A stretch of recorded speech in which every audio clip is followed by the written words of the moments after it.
Okay, good evening guys. Karon magingot magpraktikaw ng tawagma. So karon tagaan mo tips and tricks para sa C++ nato. Kay are man tawagma, di ba? So karon open your app, then mahimo mo create file na mo daan. Okay? Then karon sugo na ta. Diretso na. So tunggam on TI is tunggam on today is where gonna combine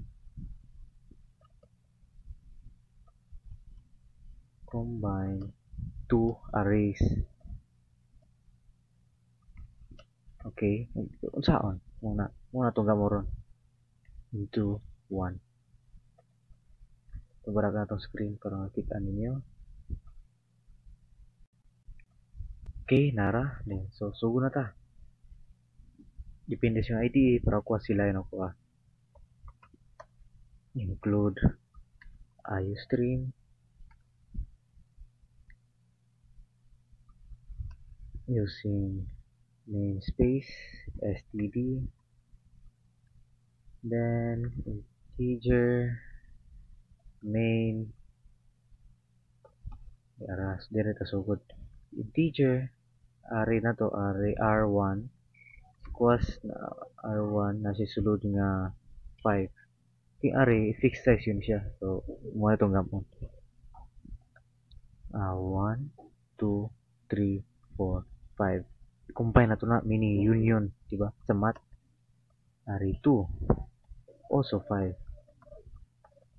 1, 2, 3, 6, 7, 8, 9, 10. Next, karon kay maghimo ta bawong array. So, ato rin siyang, kung ano to lang size. So, muna yung itong gamon. Delete ni, kay kailangan tabawong array nga i-combine sila. So, meaning, maghimo tag array nga press sila kadaka. Integer, new array. New r. O patay ana, o patay. Mabutang tara ni og t size or total size. So, pero, saan pa na ito himo? Muna, keyword niya. So, sa pag-determine sa size sa array, ngini ora. Integer t size is equals to, pwede po siya like this nga size of array 1 divided by size of array 1 0. Pero ako hindi na ako na-recommended, itaas ra kayo. Pwede siya mahimong just size of array 1 plus size of array 2. So muna na igawas diya. 5 plus 5 is 10. Yeah. Next, ato siyang i-for loop dayon for int I equals to 0, semicolon, I is less than, ato ang sa kanisya is 5 pa man eh. So, para mas flexible ato ang code, so patag size of array 1 I plus plus. So, size ng array 1 is 5. Yara, utang tala ni og new array, new r equals to I is equals to R1 I. Okay. Then, copy-paste na to na. Muna siya sana. Kining logic ani is sa new R na to is na siya 10. Diba? Sa tong R1 is only 5. So, yung gamon is yung occupy, yung gamon kay yung i-occupy ang kang new R na to. So, yung ibutang 1, 2, 3, 4, 5. Tama rin. So, ang uban 0, 0, 0, 0, 0 pa na. Sulod. Mo yung gihimo. Taman ta sa 5 ra. Okay, next. So, karon na to sang another na po sa array 2 na po dayon na for loop. So, B lena po J na po ta nga dili consistent. Sige siya na.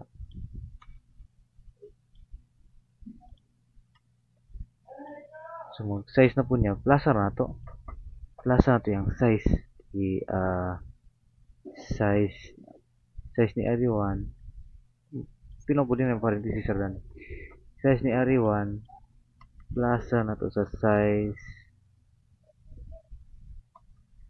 ni Ari2. Okay. Kani Ari J with but Ari2 na. So I don't know if this works, but let's hope nga work gani. Size ni ang dani mag-print na ta, so ni new R. TO computer out new array ay na size may ngani pod usahay, pero size off pwede po siya, pero ako ang recommend lang yato ron ta kira lang sa taran para test na ito na niya.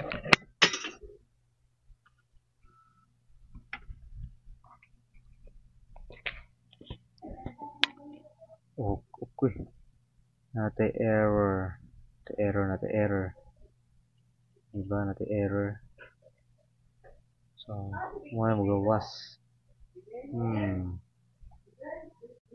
Okay. Nga tong error ani kay kani error kani siya. Okay, wag dani mo libog. So, ang butang na tadani og ang size 2 ra.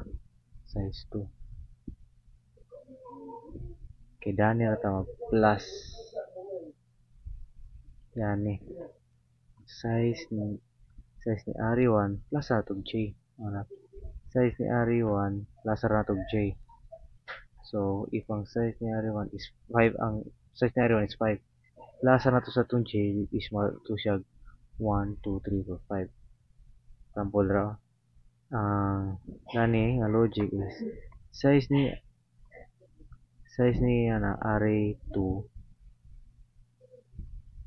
plus size ni Ari1 plus J, which is ang si J is ang number ni Ari2. Kapila siya from 1 to 5 naman siya. So, size ni Ari1 5 is 5. Plasan ni J og 1, 2, 3, 4, 5. Okay, kana. Medyo sakto na ni. Dara, di ba? Sakto kayo. Kuhang-kuha. Okay, that's our first tutorial, which is naglibot sa function ni size. Di ba? Mintra sa tong divide. Task kayo. Kapoy.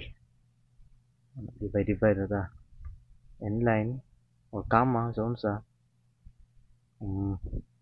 Okay kayo. Okay, tune in na mag-post pa ko isa. Ngita sa problem.